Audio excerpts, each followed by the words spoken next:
폭풍은 믿음을 만들어내지 않습니다. 그저 처음부터 이미 그곳에 있던 것을 드러낼 뿐이죠. 대부분의 사람들은 위기가 닥칠 때까지 기다렸다가 믿음을 쌓기 시작. 대부분의 사람들은 압박이 올 때까지 기다리다가 달려가서 성경을 집어들죠. 그건 올바른 방법이 아닙니다.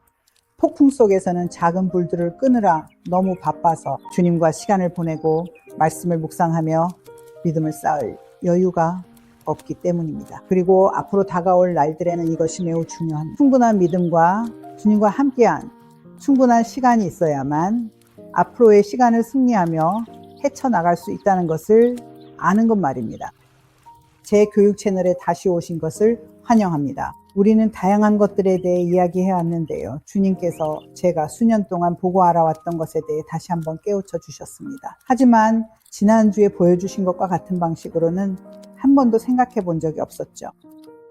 그럼 마태복음 7장 24절부터 시작해 보겠습니다.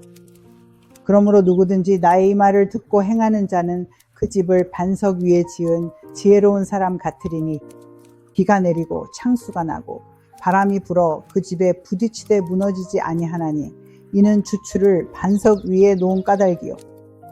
나의 이 말을 듣고 행하지 아니하는 자는 그 집을 모래 위에 지은 어리석은 사람 같으리니 비가 내리고 창수가 나고 바람이 불어 그 집에 부딪힘에 무너져 그 무너짐이 심하니라. 이 말씀은 집을 반석 위에 지으라고 말합니다. 사람들도 수년 동안 보아왔고 저도 수년 동안 보아왔죠. 네, 저도 알고 있습니다. 우리가 주님께서 말씀하신 대로 걸어가야 한다는 것을요. 하지만 그것보다 훨씬 더 깊은 의미가 있습니다. 누가복음 6장으로 가봅시다. 같은 비유이지만 누가의 관점에서 본 것입니다. 누가복음 6장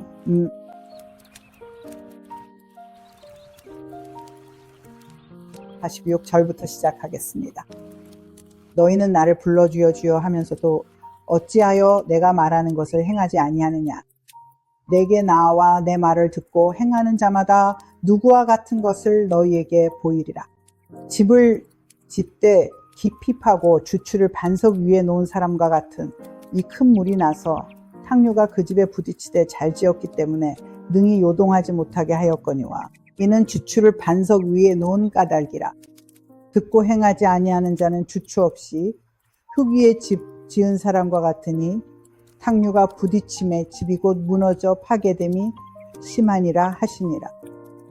그러니까 주님은 기초를 세우는 것, 깊이 파고 기초를 세우는 것에 대해 말씀하고 계십니다. 그리고 이 채널이 추구하는 바가 바로 깊이 파고 기초를 세우는 것입니다. 그래야 앞으로 다가올 날들에 흔들리지 않을 수 있습니다. 밀려나지 않을 것입니다. 갑자기 어떻게 해야 할지 몰라 공황 상태에 빠지지 않게 될 것입니다. 공포는 여러분에게 아무런 도움이 되지 않습니다. 두려움은 악마의 도구입니다. 그것은 믿음의 정반대입니다. 그리고 두려움은 적이 여러분을 조종하기 위해 사용하는 것입니다. 그러니 그런 일이 일어나지 않도록 하는 것이 매우 중요합니다. 그것을 막는 방법은 반석 위에 집을 짓고 기초를 세우는 것입니다. 무슨 일이 일어나기 전에 여러분의 영혼에 믿음의 기초를 두는 것이죠. 다른 말씀을 드리려 했고 곧 하겠지만 주님께서 저를 시편 112편으로 인도하셨습니다. 6절에 이르기를 그는 영원히 흔들리지 아니하며 의인은 영원히 기억되리로다. 그는 흉한 소문을 두려워하지 아니하며 여호와를 의뢰하고 그의 마음을 굳게 정하였도다. 그의 마음이 견고하여 두려워하지 아니하며 그의 대적들이 받는 보응을 보리로다. 영원히 흔들리지 않을 사람은 바로 주님을 신뢰하며 마음을 굳게 정한 사람입니다. 진실로 그는 영원히 흔들리지 않을 것입니다. 그의 마음이 확고하기 때문입니다. 주변 상황이 아니라 하나님의 말씀에 마음을 고정했기 때문이죠. 우리는 곧 아수라장이 되는 세상을 보게 될 것입니다. 제가 드리는 이 말씀은 그냥 하는 소리가 아닙니다. 이 땅에 혼란이 닥칠 것입니다. 우리가 굳건히 서는 것이 중요합니다. 말씀 안에서요. 우리의 보호자가 누구인지, 하나님이 누구인지 알고 그분이 우리를 실망시키거나 버리지 않으신다는 걸 알아야 합니다. 그저 입으로만 말한다고 해서 그렇게 되는 것은 아닙니다. 그에 대한 기초가 있어야 합니다. 여러분이 저를 모르는데 제가 제 차를 드리겠다고 한다면 제 말을 믿으시겠습니까? 저를 전혀 모르는데 제가 차를 주겠다고 하면 아마 속으로 의구심이 들겠죠. 정말 차를 줄까 하는 의심 말입니다. 하지만 여러분이 저를 알고 제가 약속을 지키는 사람이라는 걸 안다면은 제가 차를 주겠다고 했을 때 의심하지 않을 것입니다.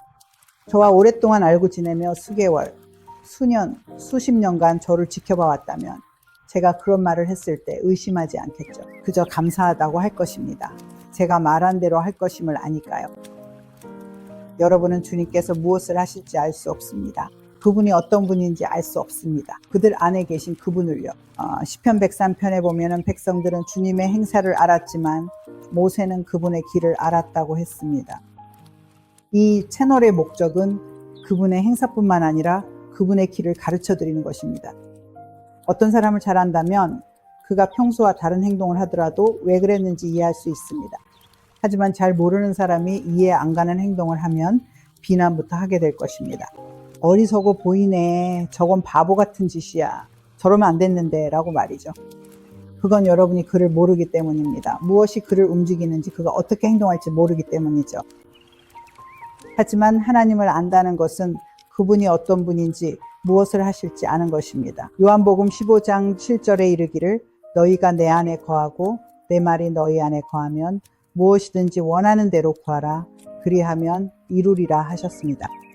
몇 주 전 제 한국어 채널에 달린 댓글을 보고 정말 기뻤는데요. 그분이 말씀하시기를 모든 것보다 내 마음을 지키라는 성경 구절을 생각하며 잠에서 깨어났다고 하셨습니다. 그리고 그분은 그것이 하나님의 말씀을 마음에 두라는 주님의 음성임을 알았다고 하셨죠. 그래서 저는 그것이 말씀이 당신 안에 거하는 완벽한 예라고 답했습니다. 말씀이 여러분 안에 거하면 여러분의 영 안에서 그 말씀을 듣게 될 것입니다. 일상에서 어떤 일이 생기거나 삶의 한 부분에서 도전을 받을 때 말씀이 떠오를 것입니다. 예상치 못한 지출이 생기면 이런 말씀이 생각나죠. 나의 하나님이 그리스도 예수 안에서 영광 가운데 그 풍성함으로 너희 모든 쓸 것을 채우시리라. 그 말씀이 여러분의 영에서 솟아날 것입니다. 무엇을 할지 모를 때 지혜가 가장 중요한 이 지혜를 얻으라. 네가 가진 모든 것으로 명철을 얻으라 하십니다. 이는 잠언의 말씀입니다. 말씀이 여러분 안에 있으면 위기 때 그 말씀이 떠올라 여러분을 도울 것입니다. 에베소서 4장 27절을 보겠습니다. 27절에 이르기를 마귀에게 틈을 주지 말라고 합니다. 마음에 하나님의 말씀이 없으면 마귀에게 틈을 주게 됩니다. 무엇이 하나님께로부터 온 것이고 무엇이 마귀로부터 온 것인지 분별할 줄 모르기 때문입니다. 어둠과 빛의 차이를 알지 못하는 것이죠. 물리적으로는 알죠. 어두운 방에서 불을 끄면 어두워진다는 걸 여러분은 압니다. 하지만 영적인 어둠과 영적인 빛의 차이는 모를 수 있습니다. 베드로전서 5장 8절을 봅시다. 최근에 이 부분에 대해 이야기했지만 다시 한번 이야기해 보려 합니다. 제가 가르치는 많은 내용이 새로운 것은 아니기 때문입니다.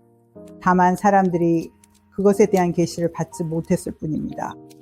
단순히 로고스를 읽는 것에서 계시인 레마가 될 때, 그때 비로소 여러분의 삶의 변화가 시작됩니다. 그때 여러분의 관점이 바뀌기 시작합니다. 그때 모든 것이 하나님이 의도하신 대로 작동하기 시작합니다.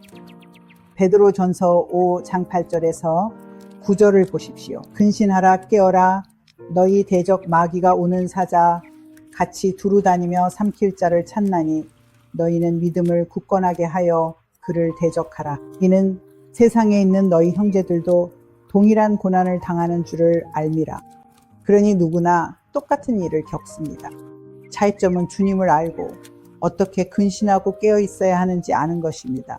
지난주에 그 부분에 대해 이야기했죠. 기억이 안 나거나 못 보신 분들은 지난주 영상을 다시 보세요. 제목이 아마 당신이 허용했습니다 였을 겁니다. 다시 가서 들어보세요. 근신하고 깨어있다는 것은 주변에서 일어나는 일에 주의를 기울이는 것이기 때문입니다.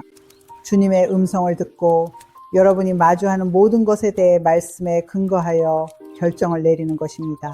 그것이 근신하는 것이고 깨어있는 것입니다. 요한일서 5장 18절을 보세요. 다시 말씀드리지만 전에도 이야기했었죠. 하지만 반복할 가치가 있습니다. 요한일서 5장 18절입니다.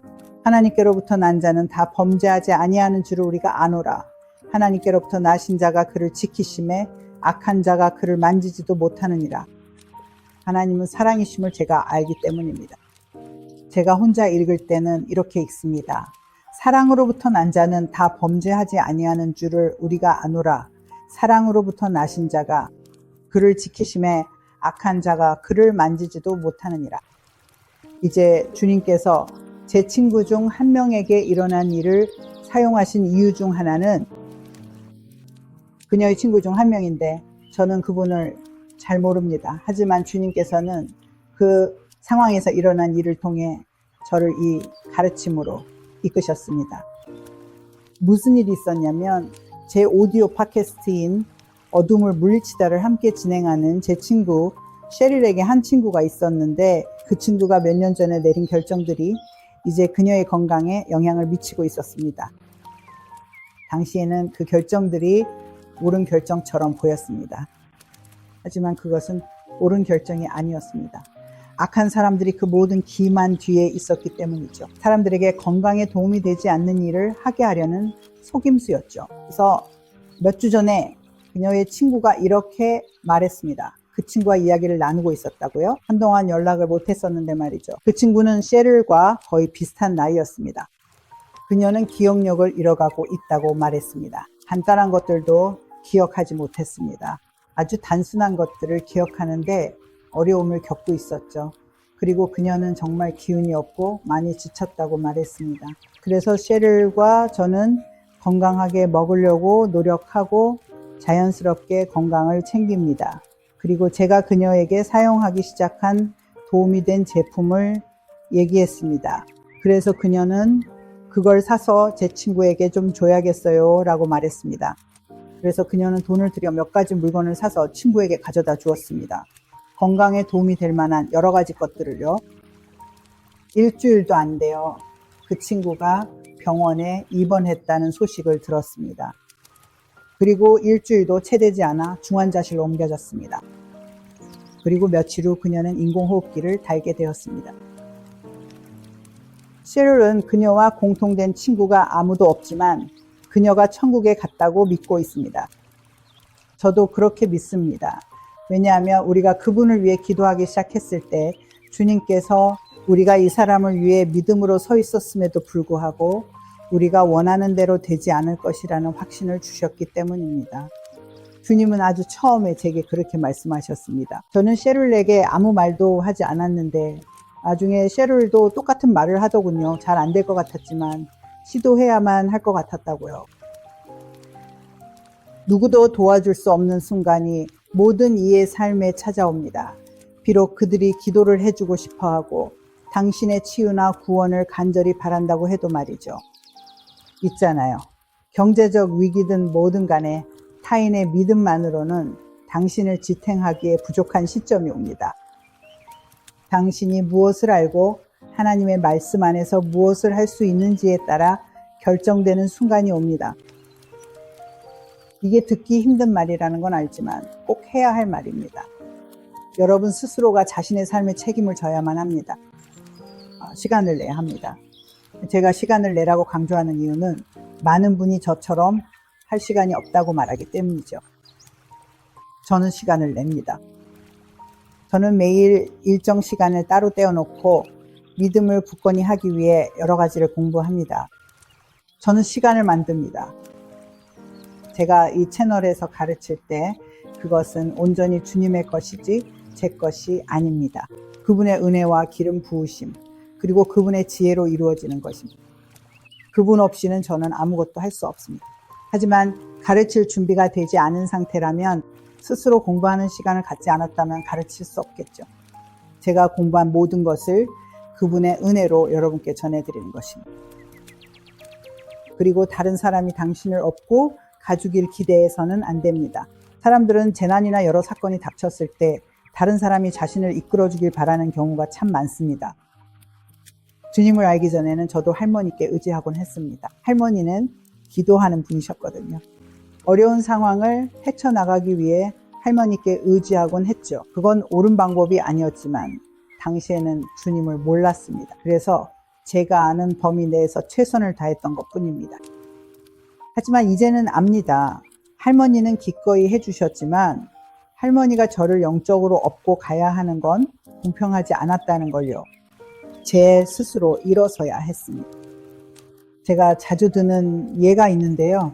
어느 날 교회에 갔는데 키오피트 2인치에 몸무게 100파운드 정도 되는 여성이 50살 된 남자를 어깨에 메고 하나님의 집, 그러니까 교회 안으로 들어오고 있다고 상상해 보세요. 그 모습은 뭔가 잘못된 것 같지 않나요? 그 50살 된 남자가 몸이 어디 불편해서 도움을 받아야 하는 상황이라면 이해가 가겠죠? 하지만 사지 멀쩡한 50살 남자가 100파운드의 노년 여성에게 업혀 교회에 들어오는 건 말이 안 됩니다. 하나님의 말씀도 마찬가지입니다. 제가 기도로 동의하고 믿음으로 함께 서 있을 수는 있지만 결국 승리냐 패배냐 하는 결과는 당신이 무엇을 했느냐에 달려 있습니다. 일이 닥치기 전의 시간을 어떻게 보냈느냐 말이죠. 폭풍이 올 때까지 집 짓는 걸 기다리지 마세요. 허리케인이나 토네이도가 닥칠 때까지 기다렸다가 기초 공사를 시작하지 마시라는 겁니다. 이 채널이 존재하는 이유가 바로 그것입니다. 문제가 닥치기 전에 지금 당장 기초를 파십시오. 그래야 예상치 못한 일이 생겨도 대비할 수 있습니다. 사탄은 절대 미리 경고해주지 않으니까요. 그는 항상 위협하지만 내가 그를 믿고 동조하는 말을 내뱉지 않는 한 그 위협을 실행할 수는 없습니다. 그의 위협 말입니다. 제가 말로 내뱉지 않는 한 그는 아무것도 실행할 수 없습니다. 하지만 만약 제가 그에게 맞서지 않는다면 그는 저를 짓밟고 지나갈 것입니다. 그건 누구에게나 마찬가지입니다. 지금 시간을 투자해야 합니다. 지금 집을 지으십시오. 반석 위에 집을 지으세요. 그 반석에 깊고 단단한 기초를 파십시오. 그러면 폭풍이 와도 이렇게 말할 수 있습니다. 폭풍이 보여도 하나님께서 내 모든 필요를 채워주실 것입니다. 그분의 풍성함으로 말이죠.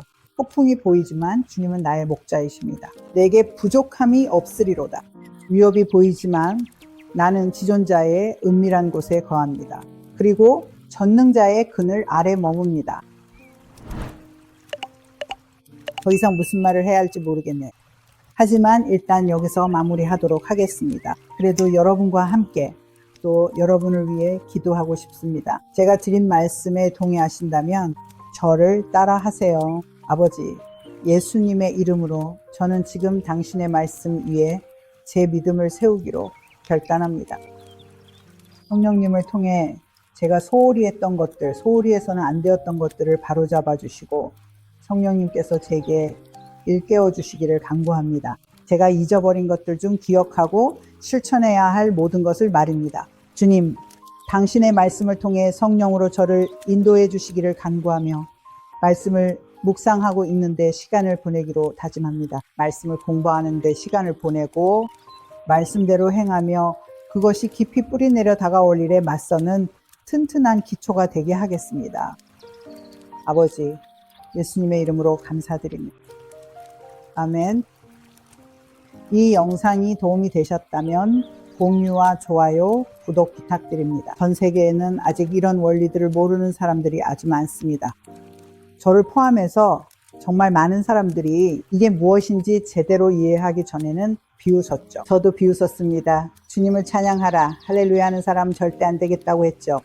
예수쟁이는 되지 않겠다고요. 그 당시엔 예수쟁이라고 불렀는데 제가 틀렸던 거죠. 말씀 안으로 들어가 보니 그것이 실제로 역사한다는 것을 알게 되었습니다. 제가 말씀을 삶에 적용하고 입으로 고백하면 주님은 말씀하신 대로 실제로 행하실 것입니다.